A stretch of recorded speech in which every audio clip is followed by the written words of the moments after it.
Да, были написаны кем-то до нас методические рекомендации на 8 тысяч страниц. Представляете? Сколько? 8 тысяч страниц, которые были разосланы в университеты.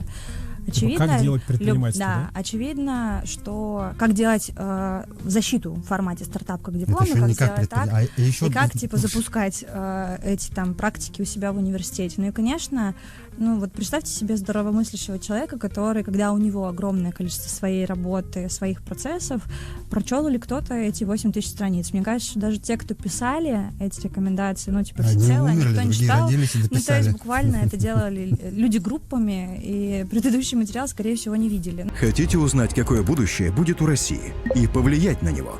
Подписывайтесь на телеграм-канал по ссылке в шапке профиля.